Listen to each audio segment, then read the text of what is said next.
Once a year, financial planners from across the country stop everything and invest in themselves.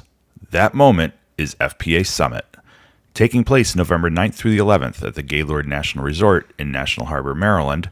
It's where you'll experience incredible speakers, real strategies, and real connections.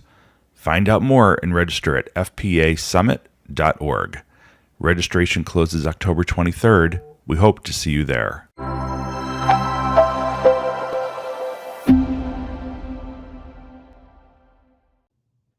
Hey everyone, welcome back to FPA Live, where we have conversations with interesting people doing interesting things in and out of financial planning.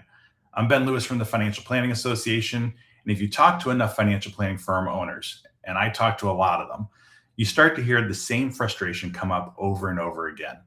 Finding great people is hard. Keeping them is harder. And somewhere between posting a job description and making an offer, something goes wrong, and a candidate they really wanted ends up somewhere else. Now, most firm owners assume the problem is supply. There just aren't good enough people out there. But today's guest would push back on that. Michael Connaughton is a CFP professional and co-founder of Lead Advisor, a talent acquisition and consulting firm built specifically for the wealth management community. He and his team have placed more than 500 candidates across independent practices and Fortune 500 firms and logged more than 10,000 consulting hours, advising firm leaders on hiring strategy, team building, and professional development. So here's what makes this conversation different from the typical recruiting pitch. Michael's argument isn't that firms need better candidates. It's that the firms need better processes, that the hiring experience itself, how it's organized, how clear it is, how respectful it is of a candidate's time, is often the difference between landing your next great team member and watching them sign with someone else. That's what we're going to dig into today. So let's go ahead and dive in. I'm going to bring Michael in. Michael Connaughton, it's good to see you. Ben, thanks for having me. Really appreciate it. Yeah, it's great to have you here. And I was joking with Michael before we went live. He is a returning guest because Michael's involved with the Wicked Pissa podcast, still my favorite name ever for a podcast, out of FPA New FPA New England. So it's good to have you back. Yeah. So look, before we get started, tell us all a little bit more about Lead Advisor, the work you're doing, how you've kind of managed to get into that field. Yeah. So I'll give you the story of Lead Advisor quickly here. Myself and my partner, who are actually advisors at a firm and met 20 years ago, went our separate ways, but stayed in wealth management. And we were both in leadership positions over our 15-year career span before joining or forming, I should say, Lead Advisor. And what we recognized often from working with actual recruiting firms and hiring talent in the wealth management space was often there wasn't a firm that specialized and understood the wealth management landscape. Mm-hmm. And a lot of these recruiting firms that we might have engaged to find specialized wealth management talent were generalists and working in all different types of industries. And we recognized that there was a real need for somebody that understood the wealth management landscape, went through the CFP program, we're both CFPs, and could be dedicated to helping growing wealth management firms find specialized wealth management talent. So in 2020, we launched our firm, took the leap of faith, and ever since then, we've been working with growing practices and firms that are looking to add specialized talent to their roster so they can continue to grow and scale in the way they envisioned. So are you and I have to ask this, you're both still CFPs. You're doing this consulting work. Are you both still like practicing planners at the same time, or? We're not. Nope. We're not planners anymore. We were at one time. We still are active CFP holders, but really all we're doing now is consulting and working with wealth management leadership in most cases to develop and find talent and help with strategy and consulting work. Okay. So as I teed this whole thing up, I mentioned, you've done 10,000 hours of consulting work to date with firm owners and practices and candidates. What does that talent landscape right now look like in wealth management, and how has it kind of shifted in the last few years?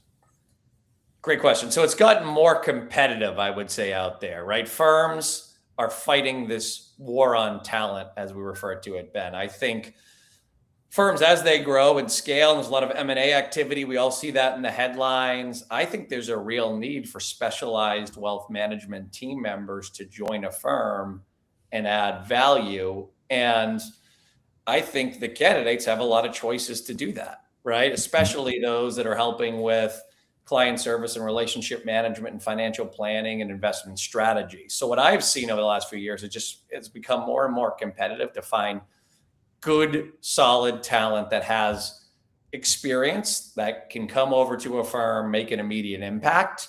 So definitely competitive landscape out there. I think wealth management staff or employees of wealth management firms are very interested in professional development, career advancement opportunities, education, learning opportunities. So they're looking for all of these things out of their next firm, and a firm needs to be able to articulate that to get the best talent in the marketplace. So I wanted to ask you about this because, I mean, obviously, look, there's been a big growth in like the CFP registered programs. So you have these, I mean, we just had FPA Gather, formerly FPA Next Gen Gathering in Dallas last week. And a lot of the conversations, especially among this next generation of planners who are coming in, it's about finding that career path, finding that opportunity.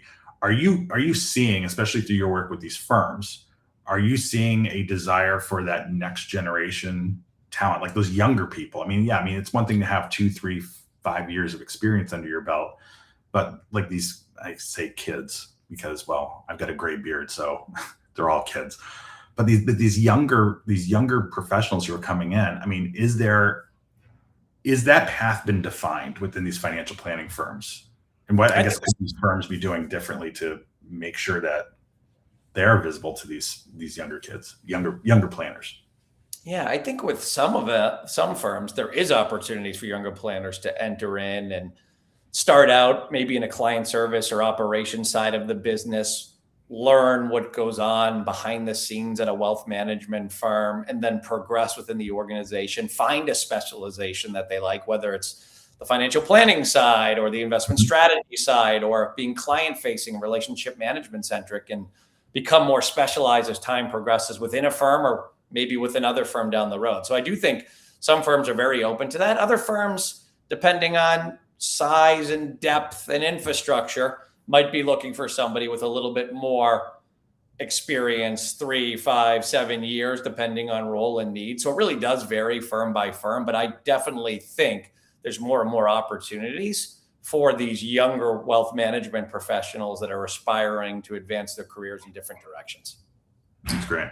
All right. So when a firm comes to you and lead advisor and they're like, hey, we need some help, we need some support in terms of doing what we need to do to hire some new talent, how often is the problem the pool of talent that they're trying to mine, and how often is it other issues that might be existing within their processes? Often it's a combination of both is what we find, Ben. So oftentimes I think what wealth management employers might believe is that they can go out, put a job posting on LinkedIn, put a job posting on Indeed, put a job posting on some job board, and hope to just find a bunch of talent that could align with the skills and experience they need to fit into their firm. And oftentimes that's not the case. As I think as many are aware, and as we're always vocalizing, good wealth management professionals aren't necessarily always actively looking. They have to be sought out, right? So I think the candidate pool isn't necessarily going to be applying to these roles on their own. You have to go out there and find them, and we help firms go do that, certainly. But also, I think where some firms can fall down is in their interview process and having that level of attraction power they need to find the best talent. So oftentimes when working with firms, we found that interview processes aren't necessarily well orchestrated. They're not quick and operate with momentum. They don't have multiple team members that are participating in the interview process. They're a bit disjointed at times, and that can really hurt the candidate experience and have firms lose out on talent as well. Okay. Yeah, I was going to ask you about like what a poorly constructed hiring process looks like. Let's flip that on its head. What does because again, you've worked with a number of firms, and so after you've worked with them, how has their process actually shifted? Sure. So one of the things we like to say is work fast, but be thorough. So naturally, if you're hiring as a firm, you want to be thorough and make sure you're vetting all channels and making sure you're understanding what this person's going to bring to the table and make sure they're a good culture fit and have the right skill set and experience to be successful within the firm. So vetting is an important element. We don't want anybody to skip any steps. At the same time, I've seen interview processes at some firms that have lasted months, which gives candidate fatigue, and you just lose all momentum when that happens. So Yeah. I think you have to be thorough, but also maintain momentum. I think a candidate needs to know from the onset after that first interview if they're a good fit, what the next steps are, what team members they're going to be speaking with, what their interview process looks like, what expectations are around timeline. Inside of that interview process, things like career advancement inside of the firm and maybe citing examples of people who have already done that within their firm are important things to note. What roles and responsibilities look like, what learning opportunities look like inside the firm, what mentorship might look like inside the firm. Firms that are doing a good job of communicating this, following up with the candidates, talking to them about next steps, keeping communication lines open, even if something does get delayed, are the ones that are winning that war on talent, opposed to the other ones where it's just taking too long, communication lacks, the candidate doesn't know where they stand. It just makes for a bad candidate experience. And oftentimes the great candidates are exploring multiple opportunities, and the ones with the better processes and can really articulate career advancement within their firm are the ones that win. Yeah, I mean, in a way, the candidates are interviewing the firms as much as the firms are interviewing the candidates. Certainly. So you certainly went through kind of a punch list there of some of the, I guess, what we call signals that lets a candidate know whether or not is a firm, if where perhaps a firm is lacking. What are some signals that you think candidates should be picking up on that lets them know that, hey, this is a firm that I'm really interested in being a part of? Yeah. So I think one, firms that are very open about their client service model, their financial planning philosophy, their growth plans, how they've got to where they are, where they envision themselves in the future, what their firm looks like today and how it operates, are ones that are a step ahead, right? They're getting that all out there in that initial interview. They're explaining what their vision for the firm is. They're explaining how the collaboration of the team operates. Like, all of that's really important to know. And if you can get that out in the first interview, you're going to create this attraction power that wants that candidate to take the next step. So I think that's an important element, right? Really painting your Right. picture and making it clear of how the firm is operating. I think also beyond that, one of the biggest questions I get from candidates all the time is, not to reiterate this again, but it's career advancement, right? How do I grow within the firm? Because oftentimes a candidate might be looking to make a move because they don't feel like there's a high ceiling at their current firm, or they don't see an advancement path. It hasn't been explained, or maybe if it has been explained, it hasn't been executed upon. So what I think firms can do is talk about career advancement, growth paths, and if they can point to people within their organization, even better yet, get examples of people that have grown from the client service associate to the paraplanner to the lead advisor within the firm, and have that person be part of the interview process and explain how they were able to advance their career within the organization. That can be highly impactful, pointing to examples of how that happens. So I think if you can do a good job of articulating firm beliefs, firm operations, firm growth plans, and then cite examples of people that are growing within your firm or have grown within your firm, and have them be involved in the interview process, along with team members that are going to be operating closely with these people and having them have a chance to meet somebody in the interview stage to make sure it's a good mutual fit, both on the candidate side and the team member side, can make for a very good experience and help with finding the right person, having that necessary retention for the long term, and having something that's going to grow into a different role. So a lot of this leads into where I wanted to kind of go into, because obviously you do a lot of work with firms on kind of building out their hiring process. And obviously one of the things I was going to actually ask about was how you involve other members of the team. So it's not just the hiring managers, whoever is responsible for HR doing that. But what does like a really tight, well thought out, well orchestrated hiring process actually look for? And what does it look like for a firm that's actually getting it right? Yeah. So all of those things happen in the interview stage, right? And then when it's time to extend the offer and you find the right person, I think the onboarding piece is critical, right? I think having somebody come on and join the firm early on and having a 30, 60, 90-day type plan on how that first 3 months is going to go can really be impactful. So first, you got to find the candidate. You have to have the hiring process. You have to have the attraction power. You have to be able to communicate clearly to get the right person in the door. And then secondly, they have to have the right experience so they can come on board, feel comfortable, and see the future ahead. So I think what a lot of firms are doing is aligning different mentors to help people that are onboarding and making sure that they're teaching them the way of the firm, introducing them to the tools, introducing them to the client service model, in some cases, over time, introducing them to clients, making sure they're connected to the right resources and team members. Mm-hmm. That's all really, really important early on. And I think articulating that that's going to be part of the hiring process as you're getting later stages in the interview is something that you really can do as well. So when we extend an offer to a candidate, here's what it looks like when they on board with us. Here's the process. Here's how we introduce them to the firm. Here's how we make them feel comfortable. Here's how we get them up and running in those first few months so they can get off to a fast start and have an impact. I think the firms that do that and do it well are the ones that are attracting the best talent and then having this great experience where that talent can really see the pathway ahead and feels really comfortable about where their career is heading long term. So, I mean, that's an interesting point. So, yeah, again, I've been doing PR for 30 years, and the old phrase "perception is reality" is kind of a big idea. So when throughout the hiring process, just getting somebody on board is one thing, because you're actually giving them an impression, a perception of what it's going to be like to be there. It's that part after they're officially hired, they signed their paperwork, they've secured their benefits, about that process then you go through to actually basically indoctrinate them into the ways of the firm and what it means to be a part of the team. So that's the other part of the equation that I'm not sure how many firms are actually considering that, or if it's just purely about, we have to get somebody in the door who's going to handle X.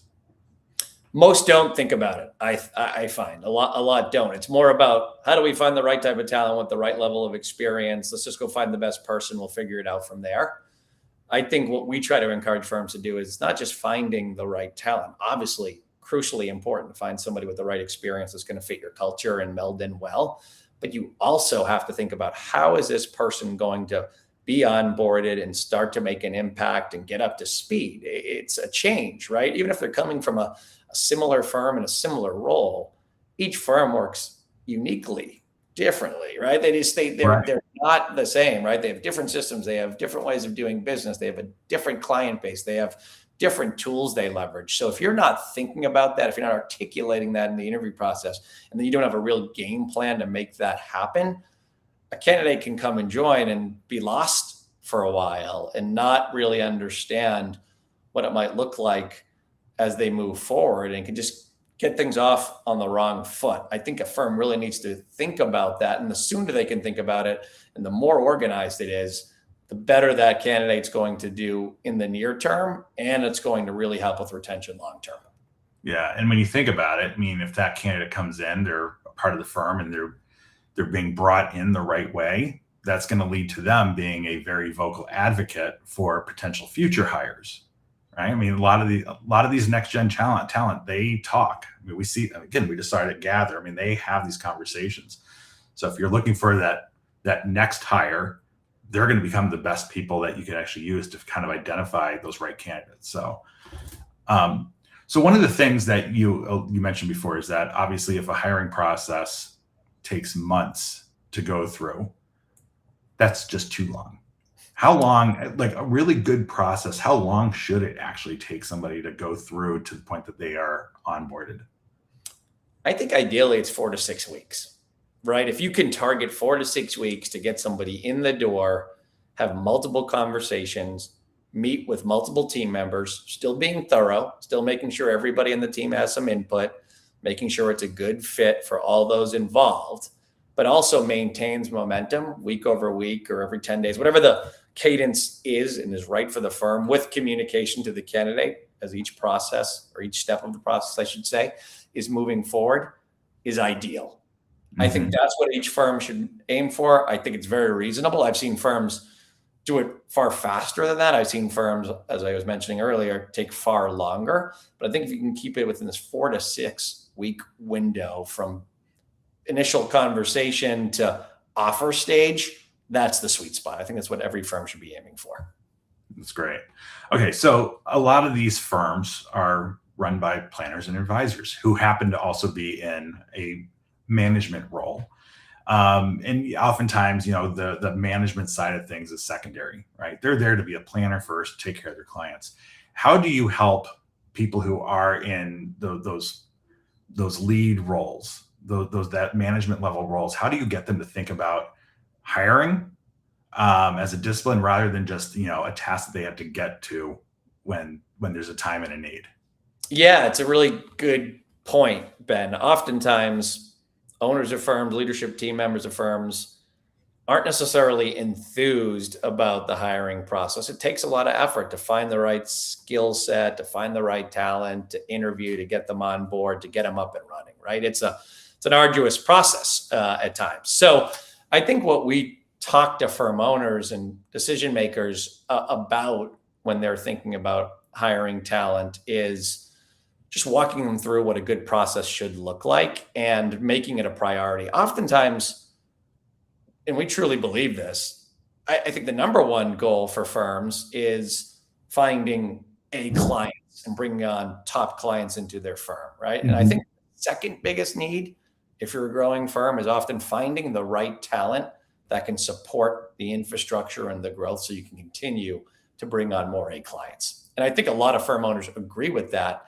It's just not necessarily at the forefront of what they're doing because, as you said, they're focused on financial planning, they're focused on servicing their clients, they're focused on all these things that go into operating the firm.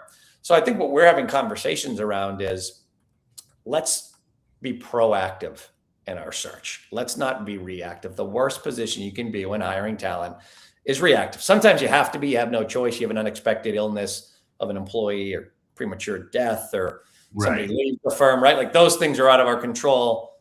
You really can't foresee those coming. But I think if you know you're going through growth, if you can foresee that you're going to be needing to add more talent to service clients in the way that you want to and you promise them, then we have to be proactive in our approach. And that's where we can start to go out to marketplace and have conversations with people that we think could be a fit for our organization. And I think a lot of firm owners understand the benefit of being proactive. In fact, a lot of them, even if they don't have a role readily available, are wanting to start having conversations now because they can anticipate one's going to be available at some point. So I think being proactive rather than reactive is the biggest element of this.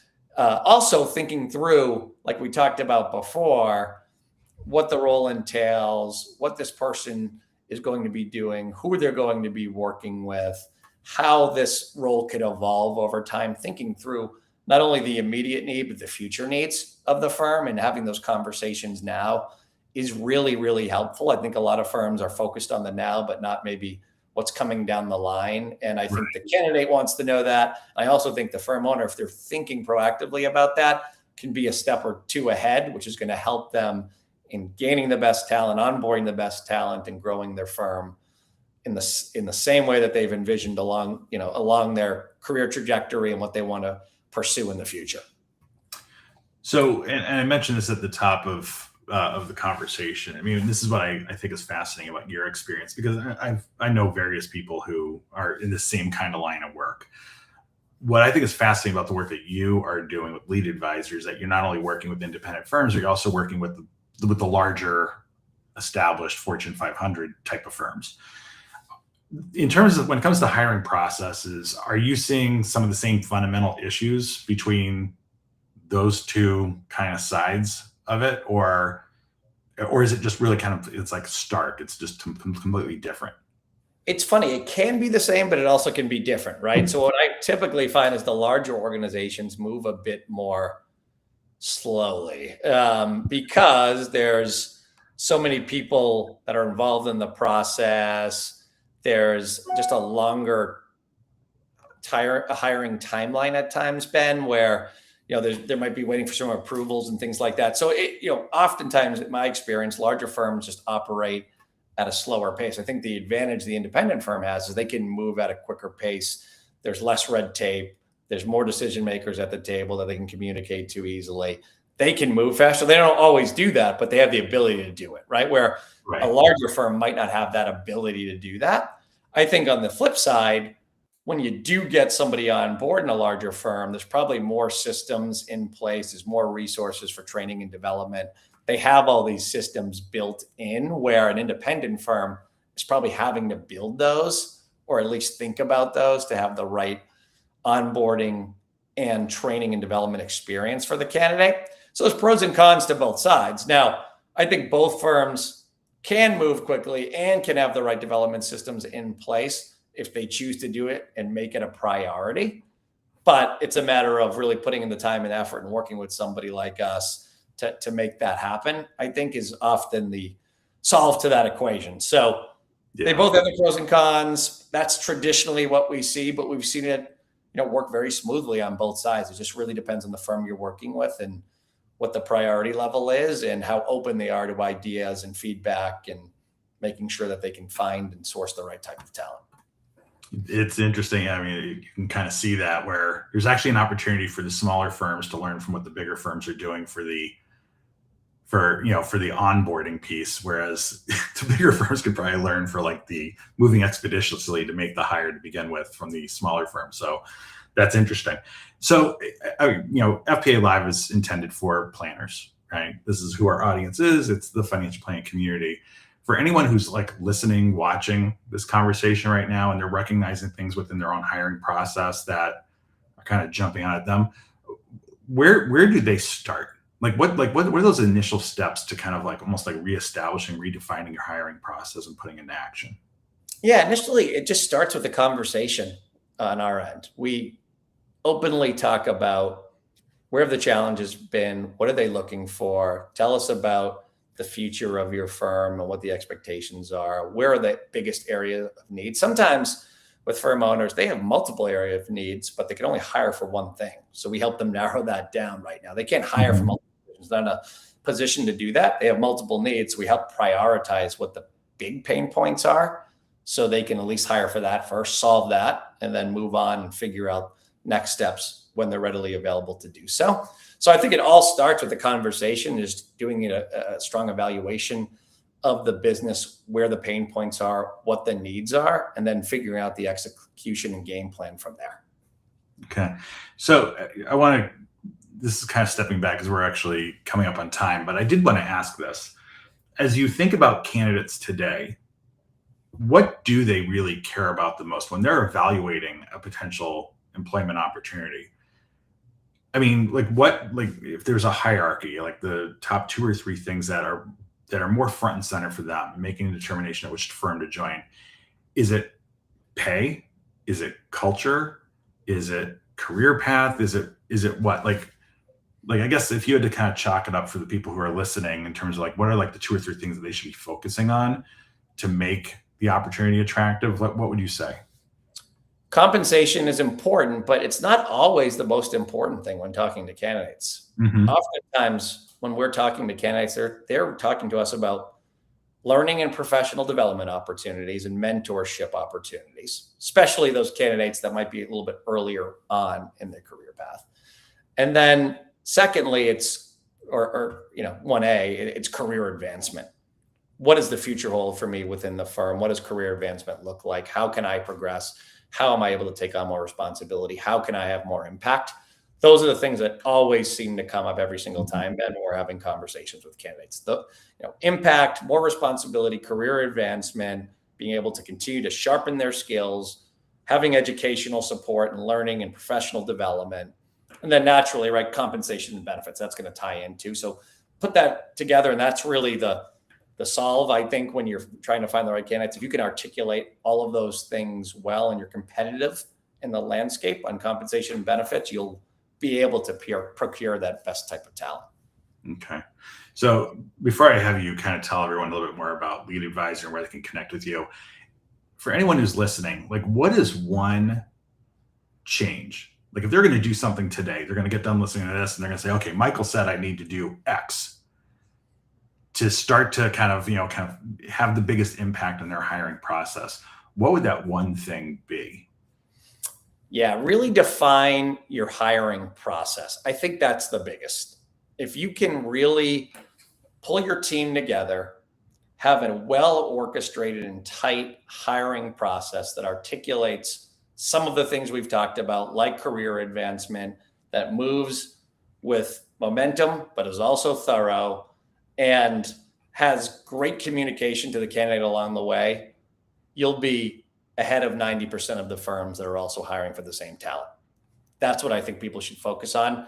That onboarding element is obviously very important too, but if you want to just focus on attracting the right type of talent and making sure you can win that war, then I think if you get really good at that, if that's well structured and put together and you have buy-in from your team, you'll be well ahead of the game.